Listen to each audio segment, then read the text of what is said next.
Over the last couple months, we've heard a lot of things about the new set, Dynasty for Flesh and Blood.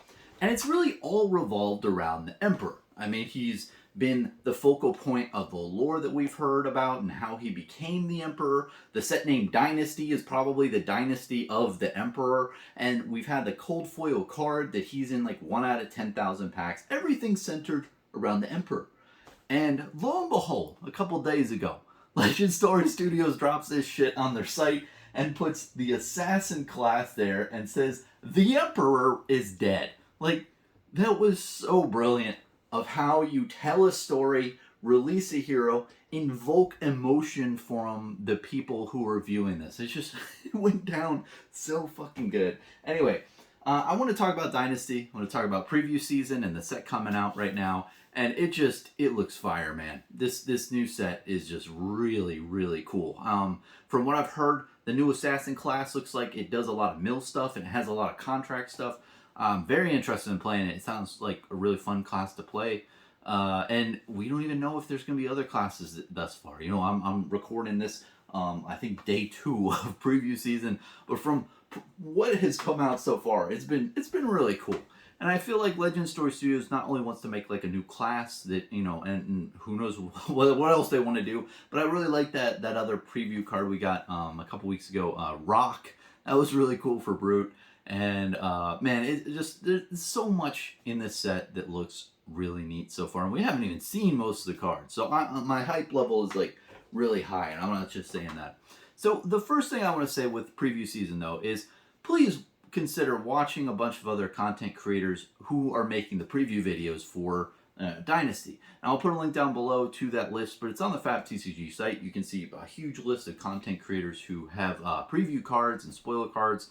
I'm really looking forward to seeing those. I mean, it's just amazing the creativity that different content creators have in the ways that they go about doing it. I saw Yazi. Shout out to him. He got a preview card. I'm so happy for you, man. I'm really excited for what you do. I hope you like dress up as a Brute or something again, man. I love your videos. And you know, Kale from Dead Summer Art, I love his lore videos. When I first got into Flesh and Blood, I started watching his videos, and you know, you got all the normal people who do the preview stuff, and you got the Pleasant Kenobi and the Professor. I love seeing those guys into the game. Like they have a good Magic following, and you know, at this current period of time, if you're watching this in future, you know, there's a lot of resentment, a lot of anger in the Magic community. So having more eyeballs from that community on Flesh and Blood is, you know, good for the game overall. So I just want to say, if you're a viewer, if you're like me and you watch a lot of content for Flesh and Blood, please consider watching the videos that people make. They're honestly really damn good. It's just really cool to see what people do and how people, you know, put effort into that. And I feel like people put more effort into those videos. And I didn't get a preview video or preview card this season, but man, it's really cool. I'm really looking forward to Worlds. But what I can spoil for you here today, I can preview, you know, spoil for all of you right here, right? All of the cards this preview season, right? You know, not that many people know this, but I'm going to spoil it for you here today. Is that all of them break the meta? I know it's hard to believe. I know it's hard that every single card this preview season breaks the meta, but it does, and that's my spoiler for you here today. Is that every card this preview season just breaks the meta? That is my prediction. That is my, you know, little tidbit of information I want to tell you here.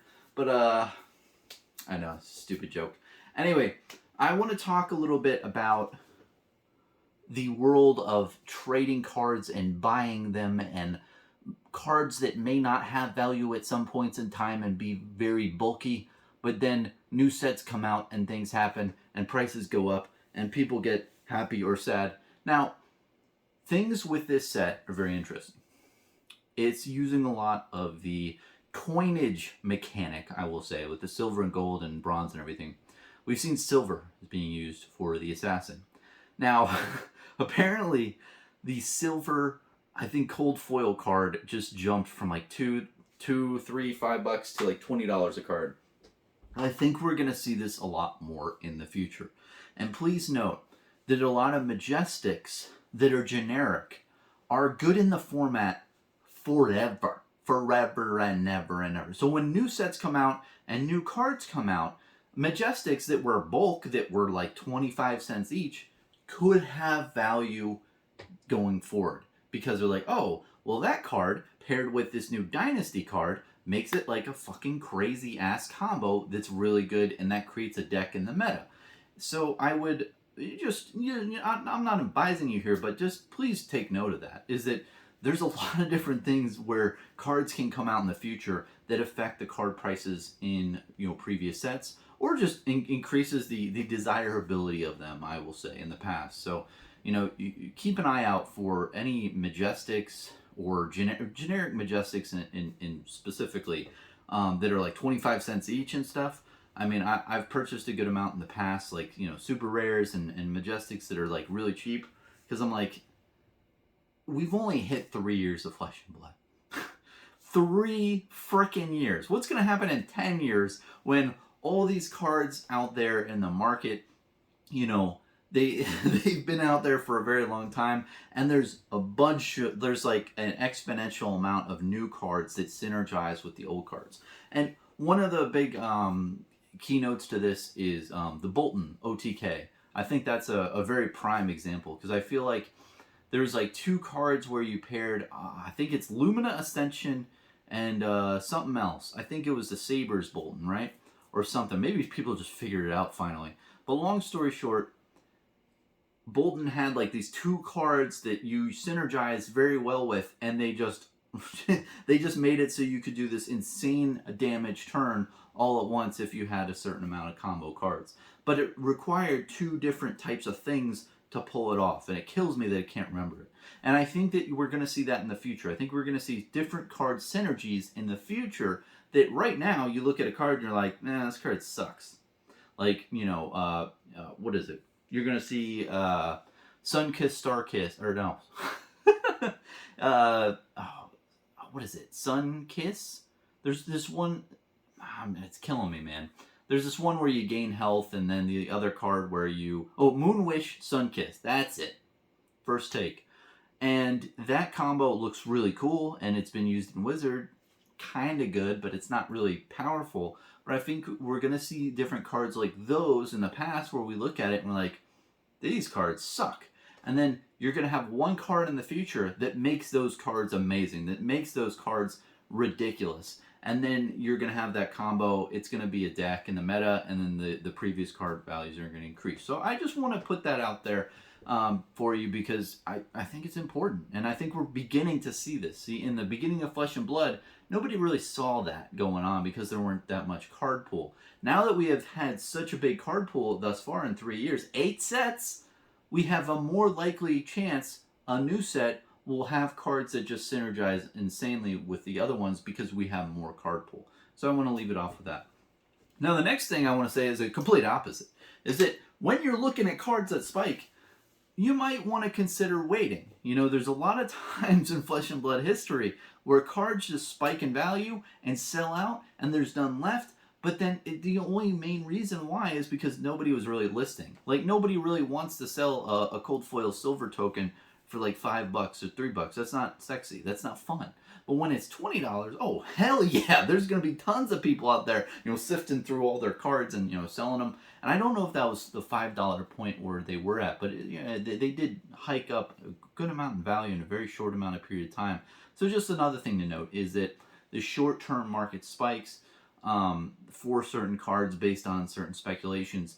They may pan out, they might not pan out. And a lot of times I feel like they don't pan out. I mean, you had Drone of Brutalities. So, dude, those were nuts price back in the day when the Drone of Brutality ban came, and people were just buying them out, me included.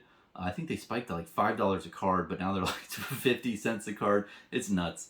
But that's somewhat of a point, but there's a lot of other points where the cards spike in value temporarily because of, hype about a new set and how they think they're going to have synergies, but then sometimes they don't pan out and it's not, much. Also is, I think that anything below a Majestic, I'm definitely not specking on that shit.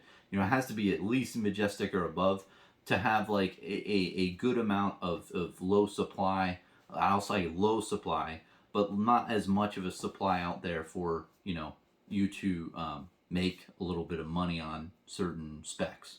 You know, anything that's rare or common, there's no way that shit is gonna hold value, because it's just there's so much supply on a lot of those cards. But anyway, long story short, Dynasty preview season's going off now, and I just want to wrap it up. I want to say, man, I'm really excited. I'm really excited to see all the game-breaking, meta-breaking cards that are coming out for this set. It's wild, man. It's really cool to see just all the great like new mechanics that are coming out, like that contract thing, man. That looks so cool. It looks fun, and there's a lot of just like unique cards that I never thought of, like making a card like that for Flesh and Blood. So it's cool to see, and I really hope they. When I say they, I mean Legend Story Studios. I hope LSS considers doing more lore and delving more into that and really embracing that. And I think that Flesh and Blood in the future, in the next 5 to 10 years,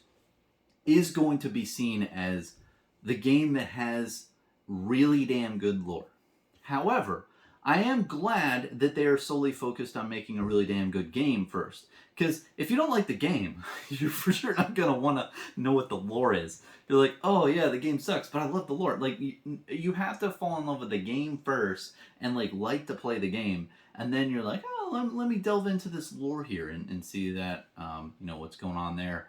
And I think it's just really top-notch stuff. And, you know, again, I'll shout out Kale from Dead Summer Art. He makes amazing lore videos. They're just really well done, and it just brings the art alive with his you know, animation, and also just the voiceovers and everything. It's just brilliant. So just really want to shout out that, but also all the content creators out there who are making content for, you know, Dynasty preview season, man. They put a lot of work in that shit. So please, you know, check them out. I'm definitely gonna be there checking all the videos out when they drop, and being in Discord and seeing what everybody's reactions to this stuff is, because it's just a great time to be in Flesh and Blood. It really is. I mean, when I see this stuff, when I see all the new stuff Legend Story Studios is, you know, putting into their product and putting all this care and just thought, I'm like, damn, this is cool. This is great to be in a game like this. So yeah, I think that wraps it up here for this video. Let me know what you think about Dynasty. It's looking pretty wild, man. It's looking really good, and I'm really looking forward to seeing all that gets revealed and make a video for that in the future. So cheers. Have a good one.